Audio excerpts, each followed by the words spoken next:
Hey, Duquesne student athletes, this is Jeff Lucchino, sports dietitian for Duquesne University. Hope everyone's doing well. Hope everyone enjoyed the presentation from last week about the do's and don'ts of COVID-19 nutrition. Today, I want to talk about a special subject, and I think it's one that's always very controversial, dietary supplements. I'm going to use the handout here from the CPSDA, which is an excellent handout. I'm going to go over some key bullet points. But before I do that, I want to talk about just one product in general. This is, obviously most people have tried Greek yogurt, but this one in particular is an excellent product. You can find it at any local grocery store, Sam's Club, Walmart, Giant Eagle. 15 grams of protein, Greek yogurt. The good thing about Greek yogurt, not only is it low cal, it's high protein, it has an abundance of a branched chain amino acid called leucine, which leucine is one of probably the best branched chain amino acid in terms of muscle protein synthesis, which means rebuilding and repairing the muscle tissue. So it has an abundance of that, and also probiotics, so good gut health. So you really can't beat something like this that's maybe about 80 cents per serving. Good quality protein, like I said, very inexpensive, and a great thing to add to a meal, to a snack, or to any time of your day where you're just lacking some good solid protein. Okay, with that being said, let's go into the subject today, dietary supplements, the good, the bad, the ugly. So the first thing I want to kind of paint a picture of this. For dietary supplements, probably my biggest pet peeve of dietary supplements is that some people just go the very cheap, inexpensive route. And when it comes to dietary supplement, you are putting that in your body. You are trusting that product to do what it's supposed to do for you, and also be safe. So sometimes less expensive doesn't mean better, and vice versa too, but you always want to look for quality. It's the same thing when you go to the grocery store and you look for a certain type of food, and you go through that specific line of foods, and you're trying to look for what's the best quality, what's the best price, and matching those two together. The same kind of analysis should go into dietary supplements. The biggest problem of dietary supplements is that a lot of athletes right now choose a supplement over food. They replace good quality food with a supplement, and that should not happen. Supplements should supplement that diet, supplement that plan. They should not be the breakfast, the lunch, the dinner, and then food is just kind of a snack, or food is just 25% of the big picture. So we got to get the food first approach. We got to get that in line, and then you supplement based off your needs, your performance goals, whether you're pre-op, post-op, you're having certain chronic injuries, you're a deficiency in a certain vitamin mineral. That's when you should supplement. Okay, and then also any type of supplement that you are either taking or think about taking, definitely consult with your sports RD, myself, your athletic trainers, consult with your medical professionals first and foremost, your strength and conditioning coaches. They're all excellent resources. If we don't know the answer to something, we'll find the answer for you, but check with us first before even buying something. If you're taking something now, still check with us to make sure that it is safe and does not have a banned substance. So I'm not going to read each bullet point in this handout. I'm just going to give an overview. And those of you who are interested in this handout, please contact me directly, and I will post my contact information at the end of the presentation. So food first we talked about. So how do you evaluate a dietary supplement? The first thing, you want to look for individual ingredients on the label. If you see proprietary blend, or if you see a bunch of ingredients and it says, this is how much the total amount of all these ingredients together is, that's a red flag. Because you always want to see, okay, I'm looking for a creatine product. And let's say it says, okay, you have 2,000 or 20,000 milligrams of this blend, and creatine's in that blend. You have no idea of how many grams or milligrams that creatine adds to that product. And there is a certain dose of creatine that's effective. It's around 3 to 5 grams. So if they're giving you milligrams instead of grams, or if they're giving you 1 gram instead of 3 to 5, that product scientifically is not really going to work well for you. So you always want to look for these things.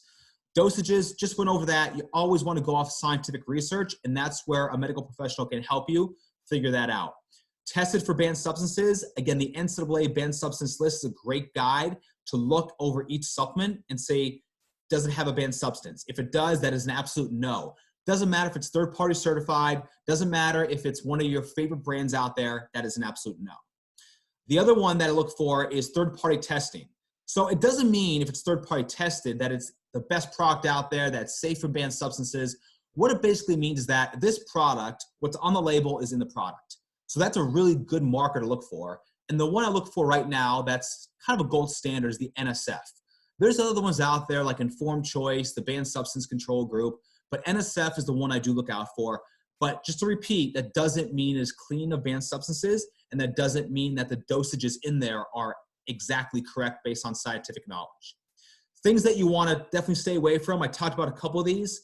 Obviously, extra stimulants. So if you see caffeine and an extra stimulant like guarana, which is a caffeine derivative, but it's more potent than caffeine, therefore you want to look out for those extra stimulants, especially if you're very sensitive to caffeine. So you always want to look for those things too, and not just say, oh, caffeine, that's it. I have no idea what these other words are. They're probably okay. Always check with your sports dietitian. Banned substances, obviously, is a no. Surprisingly, caffeine is a banned substance. So a lot of people don't know that, but it definitely is. The dose of caffeine you have to take to be tested positive for a stimulant is a lot. But still, if you are sensitive to caffeine, definitely watch how much caffeine. If you're not sensitive, still watch how much caffeine you're taking. More isn't always better, especially when it comes to a stimulant. So you always want to be careful with the dose, the timing, when you're taking it. And first and foremost, you always want to do food first. So here's some ingredients in supplements that have some pros and cons. I'll just highlight a couple of these. The one I really have been promoting a lot is beetroot extract. It's a natural nitrate, which basically improves vasodilation, which will help blood flow to the muscles. Again, very valuable, very beneficial. You can consume more beets if you're a beet person, like beets in your salad, like cooking with beets, smoothie with beets. I think that's a great idea to do the same thing. Concentrated forms are typically more potent. So it's, if you want to say, hey, I'm an endurance swimmer or I'm an endurance runner, I maybe need a little bit extra of a boost there, without a stimulant effect, what would be out there that I can maybe look into. And beets is one of those products. So that's something kind of cool that's been out there for a couple of years, but really more prominent now. Creatine, I get a ton of questions about creatine. Is it good? Should I take it? So first and foremost, creatine is great. One of the most effective sports performance supplements out there. Dosage is very important. So 3 to 5 grams is the optimal dose. And you typically want to take that after you're done training. And the reason for that is the insulin after you train is released typically from the post-consumption of, let's say, a carbohydrate protein blend. So when you do that, there's glucose in that. Insulin's released to move those sugars around to the cells, and therefore creatine is more well absorbed typically after you work out with your post-training snack or meal. Also, too, you want to look for a quality creatine. There's many types of creatines out there: creatine alpha ester, creatine hydrochloride. And of course they promote better absorption, no GI upset. Honestly, the research has shown again and again, creatine monohydrate is the gold standard with creatine, the type of creatine. And of course, brands differ in terms of, how much and, the type of creatine monohydrate. I could go on and on about the subject, but creatine monohydrate is the best type of creatine that you want to look for. Omega-3 is another good one. Again, an easy way to get omega-3s, eat more fish, eat more fatty fish, herring, salmon, tuna, all quality sources of EPA omega-3s. Then you have your plant-based omega-3s, which are flax seeds, chia seeds, which are great source of omega-3s. The problem is they have to convert over to EPA in the body, which, it really kind of brings the absorption down and brings the quantity of omega-3s you're getting down. So you're better off getting from a fish food source rather than a plant-based source. Supplementation is only warranted if you are, maybe possibly deficient omega-3s, or, maybe you're trying to boost your anti-inflammatory properties in your body.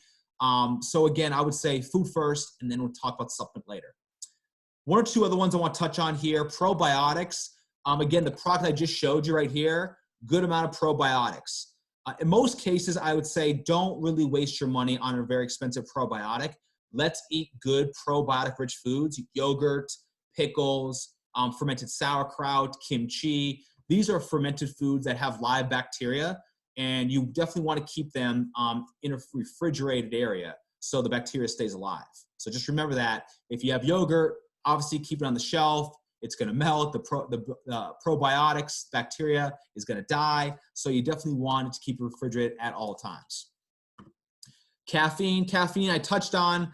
But again, like if you're a cup of coffee drinker, before you train or before you work out, I don't see a problem with that. If you're taking major doses, mega doses of a pre-workout, there's a problem there. It could be that, you're relying on it. Some athletes say they're so tired before they train. Let's look at your sleep. Let's look at your nutrition. Let's look at, just your daily habits in general. Let's look at your timing of your meals and your snacks before you train and see if you're doing something wrong there. Vitamin D, another great one out there. Again, a couple protocols. Number one is let's try to get vitamin D rich foods. Let's try to get eggs. Let's try to get fatty fish. Let's try to get more dairy foods. Let's look at those first before we do a supplement. Let's get more sunlight. Let's be exposed to sunlight in the midday if possible for 20, 30 minutes. That can help the absorption of vitamin D through the skin. So very easy way sometimes to get vitamin D without just going to a supplement right away. And then below, I just want to talk briefly about a couple of these that really a lot of athletes will ask me about, and they'll have in their products, and they'll hear from a friend, read on a blog and say, hey, I should definitely be taking this, and this is the reason why, this is what I heard.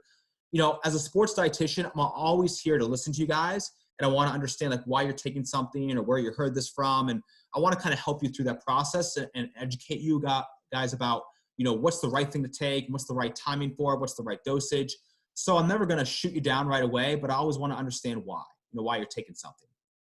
A couple of them here, BCAA is a very popular one. Again, very little to no research about BCAAs in general. Leucine is one of the BCAAs that's been researched pretty heavily. I would say more than the BCAAs combined. And I think that is of value, but you can get leucine, like I said, in a lot of animal proteins and yogurt. So to me, it's silly to just buy a leucine supplement or use BCAAs when you can naturally get it from your foods. And just even 2 yogurts is, I believe, about more than actually a dose of of BCAAs from a supplement. So, just doing yogurt, 80 cents, give or take per serving, will give you a serving of BCAAs, which could be $1 plus. So you're saving money that way. And also you're getting a quality product with not only leucine, but also probiotics and protein. Another one here too, you'll see different types of creatine down here.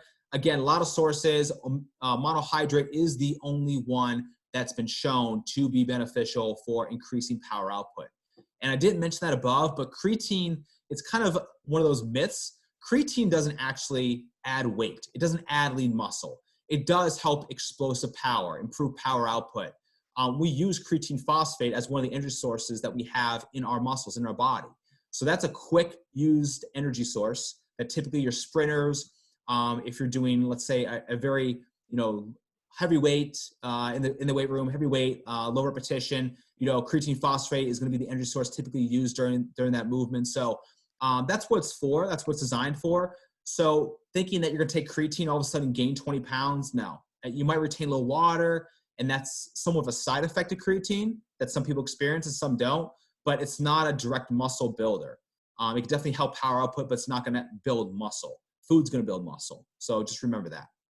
1 or 2 other ones I mentioned, guarana. Guarana is another one that you'd want to watch out for. It's a stimulant, and it typically goes with a lot of pre-workout products or caffeine products. So you want to be aware that's an extra stimulant and more potent than your caffeine. And then another one that you might see in a couple pre-workouts, actually by GNC or Amazon, is DMAA. It is a banned substance. It is a very potent stimulant, and you want to definitely watch out for that. So again, a couple of these down here are actually banned substances, and you'll see them in common pre-workouts and common products that you could buy at Walmart, Giant Eagle, GNC, Amazon. So you always want to do your research. Check with your sports medicine staff, your sports dietitian, athletic trainer, strength and conditioning coach. Check with those valuable resources on anything you are thinking about taking or anything you are taking.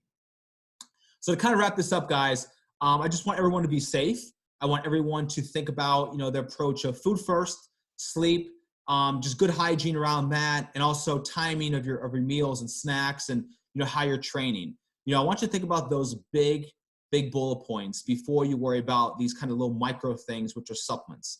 Supplements are here for a reason, but they're not here to overtake everything that has been so researched and so valuable for your body, your brain, your muscles, your joints, everything that you rely on every single day. That's where the basics come in with nutrition, sleep, strength and conditioning. So I just want you all to remember that. So to kind of sum this up, I hope everyone's being safe, staying healthy. Next week, what I'm going to do is I'm going to teach you how to make a simple smoothie morning smoothie that I like to do sometimes. It's a 4-ingredient smoothie that could be rotated in and out in terms of certain foods in the smoothie. So I'll do a quick demo on that and teach you guys just the basics about a smoothie and what I put in my smoothie, and give you guys some other ideas on a smoothie, or just maybe some breakfast ideas as well. So next week's going to be kind of a smoothie/breakfast lesson. So hopefully you guys can tune in. Take care. Talk to you guys soon. Be well.